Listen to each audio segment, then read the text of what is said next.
nuestro querido público y telescuchas, que En Caliente es un programa grabado con anticipación. No habrá teléfonos abiertos en esta ocasión. Fue necesario grabarlo por la persona, la gente que hemos invitado el día de hoy, tenía que salir del país.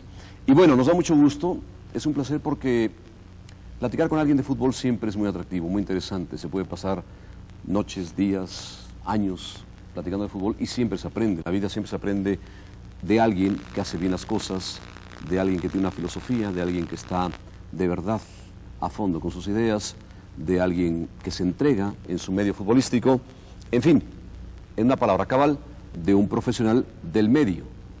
Un profesional del medio que qué pena me da que se lleve una imagen muy especial de México, una imagen muy especial de nuestra prensa, una imagen muy especial de nuestro fútbol, una imagen muy especial de la forma de ser de la prensa mexicana y de las situaciones que se generan alrededor del fútbol. Me refiero a una personalidad que estuvo con nosotros hace mucho tiempo en Deporte TV cuando él llegó, César Luis Menotti. Hoy nos acompaña en Caliente en un programa grabado. Y bueno, César, muchas gracias por estar con nosotros. No es un momento, a lo mejor, como diría yo, tan difícil o tan feliz como fue aquella entrevista hace mucho tiempo, casi un año y medio. Pero siempre hablar con Menotti es aprender. Aquel que no quiso aprender, pues qué pena. Y sobre todo en un medio como el fútbol, porque además yo a César Luis Menotti lo considero también un hombre del periodismo. Es un hombre que se ha entregado al periodismo y ha hecho periodismo y sabe hacer periodismo. Bienvenido, César, y buenas noches. Muy amable, muchas gracias. Carlos Albert, compañero nuestro. Carlos. ¿Qué tal, José Ramón? Buenas noches. Toño Moreno también. José Ramón, ¿qué tal? ¿Cómo están? José Luis Lamadrid. ¿Qué tal, José Ramón? César, buenas noches. André Marín. ¿Qué tal, José Ramón? Muy buenas noches. Y Francisco Javier González. ¿Cómo están? Buenas noches a todos. Hemos invitado a un grupo de comentaristas de Imevisión. André, que ha estado muy cerca de César Luis Menotti en los entrenamientos, en los viajes. Francisco, José Luis. Carlos, que ha escrito mucho sobre César, sobre Menotti. Toño Moreno, que ha hablado mucho también en los programas de radio. Y aquí estamos nosotros para comentar no solamente el por qué César Luis Menotti se va, sino por qué vino al fútbol, por qué en el fútbol, por qué suceden tantas cosas y para hablar de fútbol. Él se ha quejado mucho de que no se ha hablado de fútbol en México. Yo creo que este panel de comentaristas jóvenes, experimentados, saben hablar de fútbol y van a hablar de fútbol con un hombre que es fútbol en toda la extensión de la palabra. Entonces, ¿están listos? Adelante. Bueno, pues bienvenidos y vamos a empezar. Hoy no hay teléfonos, pero yo creo que nosotros representamos a muchos teléfonos y a mucha gente que quisiera preguntarle tantas cosas a César Luis Menotti. Bien, César, yo quisiera llamarte así, César, si lo permites. ¿Te llevas una muy mala impresión de México? No, en absoluto, porque yo creo que el transcurrir del tiempo y las horas en la convivencia directa, que es la que uno puede hacer una evaluación seria, ¿no? Del trato que recibe de la gente, con los que a uno lo conoce y con lo que a los que uno conoce. Después lo demás, los oportunistas andan en todos los lugares del mundo, no son mexicanos, ¿no? Viven en todos los países. Acá tienen otra protección, hay menos contestatario, a lo mejor es una minoría la que contesta y defiende un estilo de periodismo, un estilo de vivir el fútbol. Hay otros que tratan de evitar el compromiso, entonces aparecen nada más que algunos. Pero yo no me llevo mala imagen de México porque yo aprendí hace mucho tiempo a que los juicios más importantes que cualquier hombre en cualquier actividad puede tener es el de los especialistas, ¿no? Es decir, es el de los jugadores a los cuales dirige, de los entrenadores a los cuales respeta. Y yo creo que por ahí me he sentido reconfortado en este tiempo que ha sido duro, que ha sido confuso, difícil. Me duele mucho a veces no haber podido generar otra conducta, ¿no?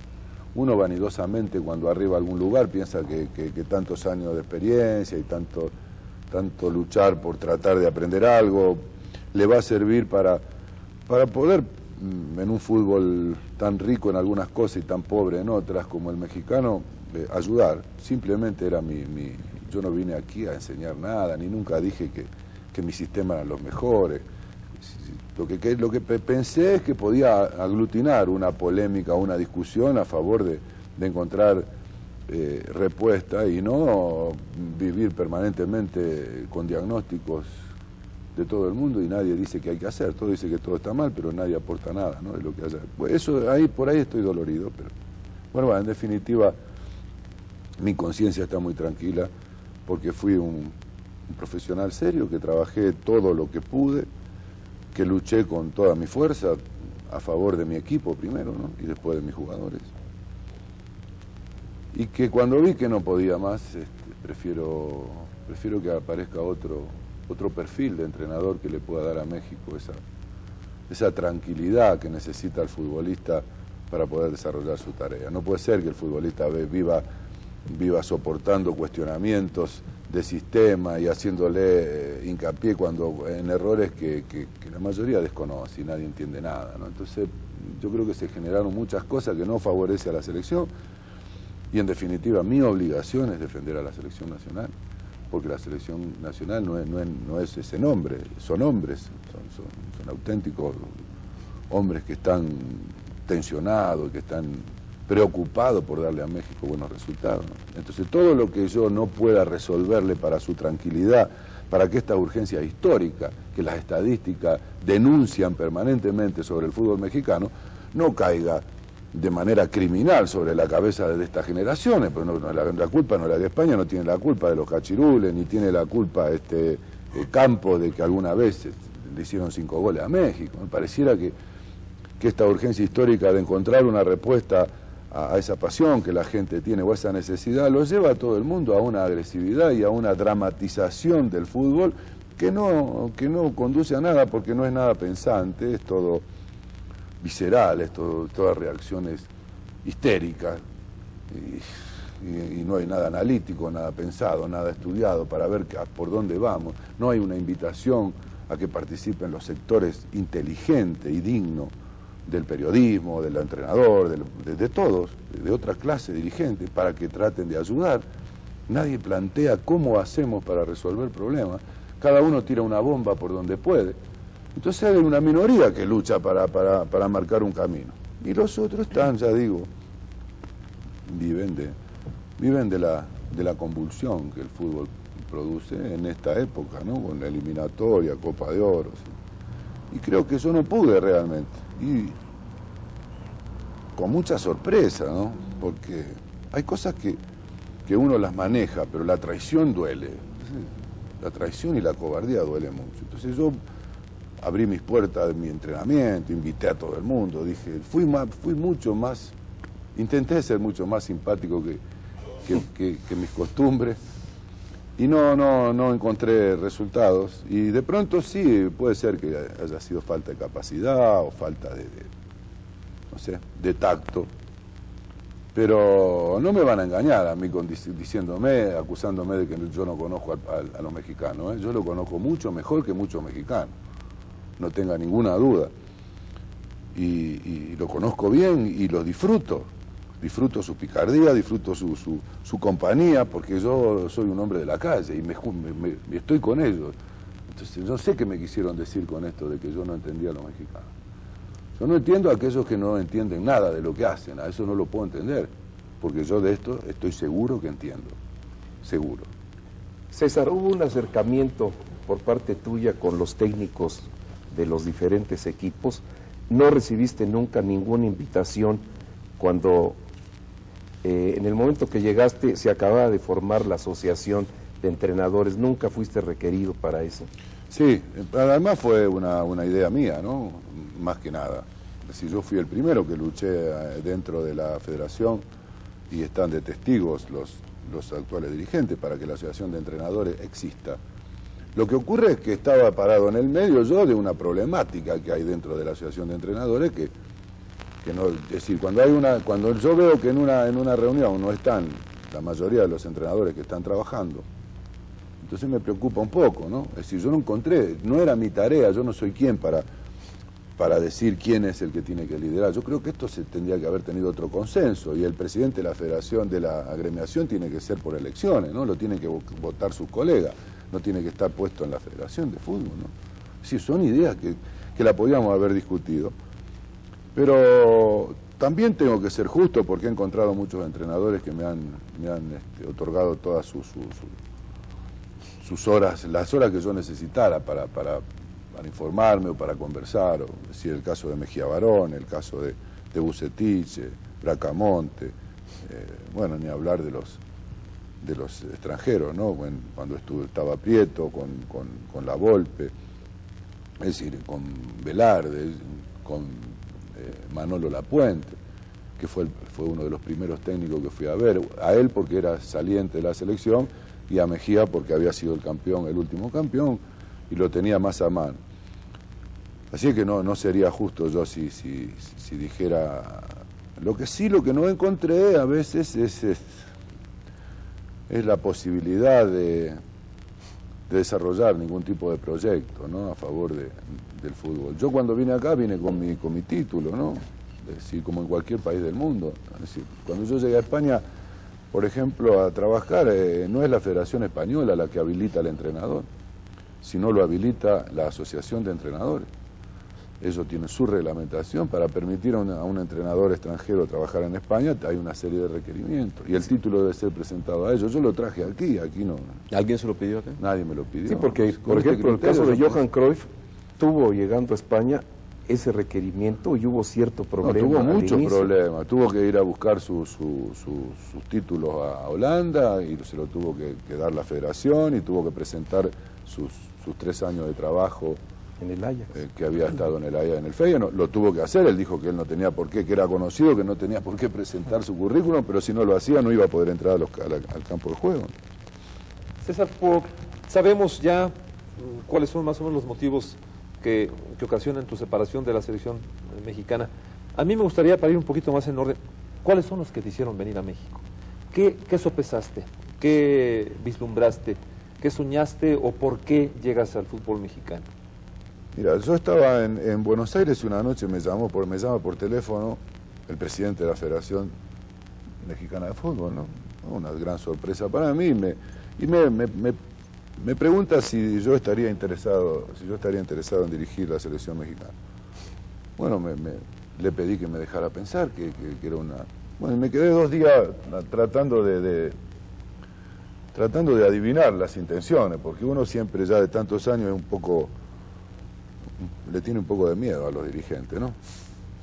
Y yo pensaba, ¿por qué me noto? Y me buscan para que resolver algún problema interno, no sabía. Entonces me volví a llamar, le dije, mire, quiero saber por qué Menotti, cuál es el proyecto, qué es lo que piensan ustedes.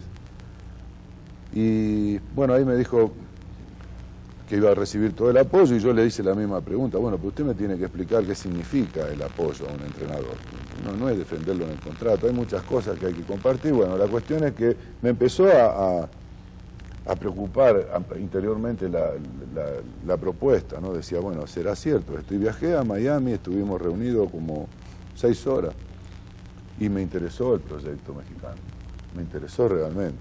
Me gustó el análisis del arquitecto Ibarra sobre el fútbol mexicano.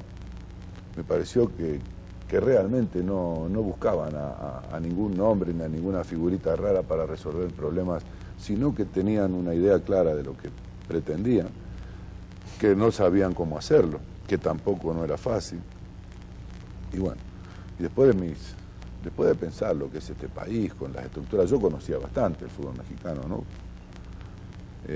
Me pareció que se podía hacer algo parecido, salvando las distancias de lo que me tocó vivir en Argentina antes del 78, ¿no? Entonces fue un proyecto muy sustentado en cuestiones deportivas, en facilidades de proyectos a corto, mediano y largo plazo. Sí, claro. Nosotros teníamos muchas ideas y la idea era, lo primero que había que hacer era resolver las eliminatorias, ¿no? Pero paralelamente a esto, la búsqueda de valores en el fútbol mexicano, tener una selección de un sub-23 que estuviese viajando por el mundo, y aparte integrar un poco a la familia del fútbol para empezar a trabajar con la incorporación de los sectores pensantes de México, que tiene que haber desde un psicólogo a un sociólogo, no sé, gente con entrenadores, es decir, buscarle qué es lo que pasa en el fútbol mexicano, ¿no? El proyecto era justamente ese. Más allá de mi directa profesión de entrenador de la selección mayor, porque si eso no funciona se cae todo, ¿no? ¿Y sabría Menotti que México era un país agitado futbolísticamente? Sí. Pero también conocí algunos otros valores que yo pensé que a lo mejor tenían más fuerza o pensé que nos podíamos unir, ¿no? Pero no se dio. No se dio. Hablabas hace un momento de que el fútbol mexicano tenía cosas, carencias y también cosas muy buenas. ¿Cuáles pudieran ser esas carencias y cuáles pudieran ser esas cosas muy buenas? Mira, en primer lugar, yo creo que la carencia más grave que tiene el fútbol mexicano es la desatención que tienen los que manejan el poder de los auténticos protagonistas. Es decir, aquí la opinión de los entrenadores a través de su organización y la de los futbolistas no cuenta para nada. Ni para hacer un calendario, yo no digo que tenga que decidir, pero sí para estudiar un proyecto, y también, ¿por qué no, a los periodistas? ¿Por qué no periodistas dignos en su profesión, éticos? ¿Por qué no ellos también aportándole un proyecto a favor del fútbol mexicano para preguntarse después si discutir es mejor y cambiar ideas, pero y discutir de verdad en búsqueda de eso, de esa solución, y no el terrorismo que se practica en algunos sectores y los tirabombas que están todos los días de moda y no se sabe por qué, ¿no? Yo lo que pensaba era eso, y para mí el gravísimo problema, y yo se lo decía a los jugadores, ¿no? A mis futbolistas. Ustedes deben unirse y estudiar este fenómeno del fútbol mexicano. Llegamos a la selección y parece que la selección parecía un castigo, ¿no? Parecía que en vez de ser un lugar donde se destaque al futbolista como un premio, parecía que era un castigo porque se nos llenaron de problemas, que no tenían contrato, primero, por eso digo que hay que pensar qué es apoyar a un técnico. Primero apoyamos un plan de trabajo, pero después cuando los jugadores van a la selección, hubo quien le dijo, y esto lo sabemos los jugadores y yo lo saben los dirigentes también, de que bueno, ¿cómo te vamos a hacer este contrato si vas a estar en la selección por 5 meses? Entonces estos son cosas que se dicen a lo mejor sin ninguna mala intención, impensadamente para sacar a través de esta picardía un mejor contrato a favor del club que representan, ¿no? Pero se le hace mucho daño, y yo decía, ¿por qué no abrimos esta discusión? Y la planteamos seriamente, a ver qué es lo que... Vamos a terminar con los diagnósticos, porque la gente dice, en el fútbol mexicano no se trabaja en fuerzas básicas, y yo no creo que sea así, yo creo que se trabaja. Lo que hay que discutir es si se trabaja bien o mal. Y si hay Pero que se trabaja. Yo he visto el club donde hay no sé cuántos chicos y no sé cuántos entrenadores. Ahora, yo lo que no veo es que haya un programa que pueda definir qué es lo que se busca en el fútbol mexicano. Entonces, para eso hay que entrar a pensar cómo el fútbol mexicano puede ser realmente competitivo en el mundo del fútbol. ¿A favor de qué estilo? Por ejemplo, nosotros sabemos que los alemanes son a favor de su disciplina, de su preparación, de su dinámica, de su atención. Han sido uno de los que han dominado el fútbol internacional. Conocemos las características de brasileros, los argentinos, los holandeses. Entonces yo le preguntaba a mis jugadores, bueno, ¿cómo hacemos nosotros para jugar con Alemania?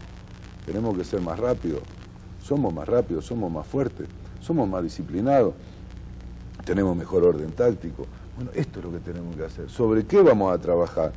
Y a favor de eso, definir sobre qué va a trabajar el fútbol mexicano, ¿no? Y yo creo que el fútbol mexicano está ligado más al fútbol de Sudamérica, ¿no? Es decir, es el fútbol del chico que tiene que aprender a jugar desde muy chiquito para poder subsistir, o para poder alimentarse, o para poder escaparle a una sociedad que no lo protege, como a los alemanes de pronto. Sí. Señor Menotti, yo quería comentarle algo. Sí, ha habido una sociedad difícil, una sociedad complicada, una sociedad que ha vivido problemas de dictaduras, que ha habido problemas muy serios, problemas inclusive de guerrilla urbana, que lo vivimos previo al Mundial del 78 en Argentina. Sí, es un país con problemas quizá más graves de carácter económico que el nuestro. Sí, es un país con una riqueza muy especial, es un país que no hay analfabetismo como en el nuestro, que hay otro tipo de carencias diferentes al nuestro. Vamos, que es un país también complicado, latino, un país con dificultades, un país alejado a lo mejor de las grandes potencias mundiales. ¿Por qué en Argentina sí y en México no? Siendo que en lo futbolístico, claro. Bueno, porque yo pienso también que en la Argentina hubo muchas luchas, pero hubo hombres que no se ocupaban de hacer declaraciones todos los días en los periódicos, sino que asumieron responsablemente lo que era el fútbol como hecho cultural en mi país, sin ser ellos ninguno notable en cuanto a su preparación. Y le voy a hacer el nombre de Adolfo Pedernera. El fútbol argentino le hace la primera huelga a las fuerzas militares, se le hace el fútbol, y se van el 60% de los mejores futbolistas, se van de Argentina y se van a Colombia en la época del Dorado. En aquella liga pirata que se formó. Claro, y ahí se va Pedernera, y se va Rossi, y se va Di Stéfano, y se va Pontón, y se va Peruca, y se va lo mejor del fútbol argentino. Y insisto, y se le hace un movimiento y se para el fútbol a un gobierno militar. A partir de ese momento Argentina tiene una cantidad de hombres que empiezan a trabajar a favor de una asociación de entrenadores, que no fue fácil, que hubo traidores, que fue dura, pero que hoy gozamos del privilegio de tener un montón de conquistas, ¿no? Y sobre todo de defender éticamente a la profesión. Hoy un entrenador en la Argentina tiene un montón de cosas donde puede resguardarse de las organizaciones nefastas de la clase dirigente. Y así pasó con los futbolistas. Yo podía nombrar 50 hombres. Entonces, a partir de eso, uno cuando sale al combate, como me tocó a mí en el 75, uno sale a luchar contra mí, River Plate y Boca Juniors me quitaron los futbolistas antes de un partido internacional del hotel. Se los llevaron de la concentración y yo tuve que andar llamando por teléfono a otros jugadores, a cualquiera, para cumplir con ese compromiso que Argentina tenía. Por supuesto, al otro día presenté la renuncia, le dije de todo a los dirigentes, pero yo tenía el apoyo de una asociación fuerte. No el apoyo a Menotti de la táctica, no, el apoyo al entrenador nacional. Claro. Y ahí se dio la oportunidad de elaborar los estatutos del entrenador nacional, y apoyado por asamblea, ¿no? Tuvieron que apoyar de que el entrenador argentino que firma en la selección son 3 años como mínimo, no puede firmar un entrenador por 1 año, no se lo permite la asociación de entrenadores. En fin, y ustedes ven que desde el 78 al 82 pasaron 8 años con un entrenador, del 82 con otro. Y ahora no tenga ninguna duda que Basile va a dirigir el Mundial. Aunque pierda de aquí en más todos los... Bilardo perdió todos los partidos previos al 86. Fue la peor campaña de la selección nacional, el 32% de los puntos logró. Pero a nadie se le ocurría pensar que se iba a cambiar el entrenador. Bilardo dirigió el 86, fue campeón del mundo. Y Basile ahora está ganando, de verdad, Argentina está haciendo una campaña increíblemente buena, pero si hubiese perdido, a ninguno de nosotros se nos puede pasar por la cabeza de que Basile puede ser sustituido. No lo permitiría la asociación, y habría una lucha muy dura, muy difícil, si a algún dirigente se le puede ocurrir una cosa de esta. Es decir, estas son las cosas que Argentina tuvo como arma, ¿no? Cuidado, además, sectores del periodismo que son contestatarios a las locuras del poder, que a veces malintencionadamente y a veces porque son tontos, se equivocan los caminos. Acá parece que hay una complacencia de muchos sectores a favor de que todo siga como está, ¿no? O falta de conocimiento, o insisto, o cómplice, no sé. En un programa con Roberto Saporite nos explicó claramente el por qué se dice en Argentina antes de Menotti y después de Menotti. Él hablaba de que tu contrato con la selección argentina tardó 6 meses en definirse, porque te decían 1 año y tú decías no, tantos años para poder hacer una labor, y insistían después de que sacaste campeón a Huracán. Entonces, creo que independientemente de las convicciones futbolísticamente, lo que es ya el fútbol cancha de Menotti, que para mí un técnico que no tiene sus convicciones definidas no es técnico. Creo que la organización que se dio desde ahí, pues creo que fue muy importante, porque según tengo entendido, en un sudamericano juega Argentina 3 partidos, se cambiaba de entrenador. Yo tuve 2 años, tuve 6 entrenadores. Era muy común, sí. Cuando fue jugador, Cuando fui jugador, sí. Yo me acuerdo de aquella selección del 74 que fue previa a Menotti en Alemania. Sí. Que llevaba un gran equipo de fútbol. Muy buen equipo. Que llevaba jugadores como el Cacho Heredia, como Ayala, el Ratón Ayala, como Wolf, y como Kempes, Brindisi, como Kempes, como Housen, como Carnevale, Babington. Y llevaba, que en paz descanse, al polaco Ladislao Kapp, que ya murió. Era un gran equipo de fútbol, sí, sí. Pero era una discordia. Siempre fue. Era como una gran orquesta sin un gran director. Hasta que llega el proceso de Menotti, o el proceso de Bilardo, el proceso de Basile. ¿Por qué? Bueno, por qué, eso digo, ¿por qué si llegan allá y aquí no llegan? sería muy injusto realmente, y no lo digo por pecar de humildad, yo sería muy injusto si dijera que es Menotti. Yo creo que hubo mucha gente, me tocó a mí recoger esa bandera. A lo mejor culminar en la bandera. Claro, yo agarré esa bandera dirigente. por convicciones, porque yo idolatro a Adolfo Pedernera. Para mí Pedernera fue el hombre que nos enseñó a todos a defender la profesión con dignidad, a no permitir que el dirigente entrara al vestuario cuando se le diera la gana. Adolfo echó a Armando de los vestuarios de Boca, es decir, Pedernera fue el que dignificó la profesión de entrenador. Entonces yo tenía un montón de gente conmigo, Cacho Jiménez, Pedro del Hacha, conocido por ustedes, un montón de gente que estaba dispuesta a pelear, y también un sector de los dirigentes. Cuidado que Julio Grondona fue muy importante después del 78, porque también había sido importante Cantilo. Cuando Cantilo es presidente del AFA y es campeón del mundo del 78, y él promete que después del Mundial se retira, más allá de que se gana o se pierda. Se ganó y todos esperaban que iba a seguir. Sin embargo, salió y dejó a Grondona, que ya había trabajado con nosotros antes del 78 en la selección nacional.